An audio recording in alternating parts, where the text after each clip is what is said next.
What should I do for Valentine's Day this year? Well, now that it turned February, I realize Valentine's Day is coming up very soon. I've got just a few more weeks or days before it will become Valentine's Day. What will I do for my wife? I made a quick checklist here and began thinking about some options. Chocolate. Chocolate's always a good option. I like chocolate. But right now she's not eating chocolate, so I've got to scratch that one off the list. That won't do. Jewelry. Well, there's some different options. Maybe a nice ring, or maybe a necklace, or maybe kind of something else like a little bangle or something. Different options. I think maybe I'm going to cross this one off the list, as I did just buy jewelry for the last present that I gave to her. Flowers. What do flowers look like? Something like this. Can't really draw them. Wait a minute. I have a 3D printer. This is a game changer.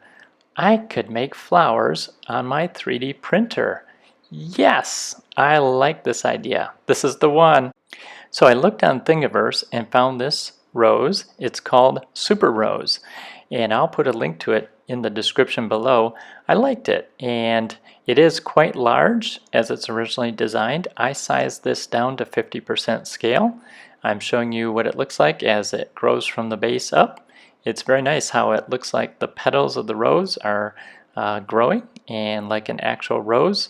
Well, if I can make one, I can multiply one and make a dozen roses. A dozen red roses. Now that's pretty cool. Let's see them growing from the base up. That's nice. It will take some time to make these, so I think I better get started. But if I have red roses, well, what about making these in white? Roses do come in different colors, and I do have some different filament. That would be a nice variation. Well, what about yellow rose? I have yellow filament as well, so I could make a couple different colors of roses. Okay, here's the stem for the rose. Now, again, since we sized the flower down, we're going to also need to size the stem down to 50%. I did actually extend the stem in length so that it had a longer stem to it, but sizing it down first to 50% so it would match the base of the rose. And here's a shot with the 12 stems and a rose next to it, just for comparison.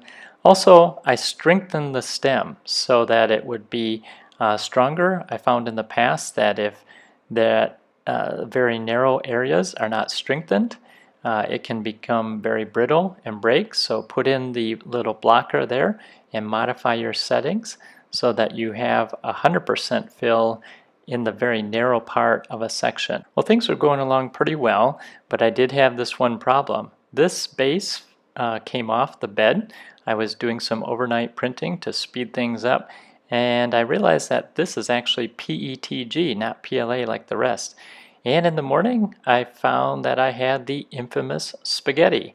I mean, everybody gets a spaghetti print once in a while. What can I do with this now? Can this be part of the floral display? Or what do I do with this? I don't know.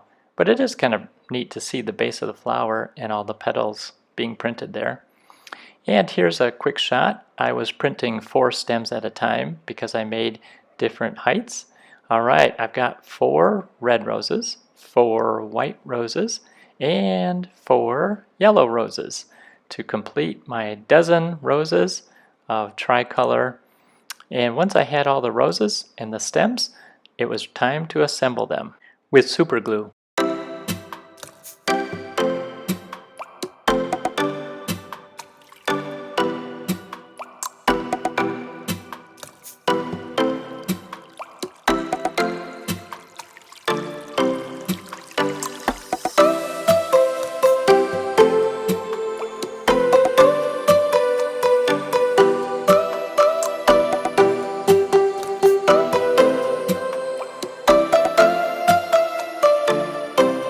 If you enjoyed watching this video, if it gave you a good idea or you learned something, please give it a like.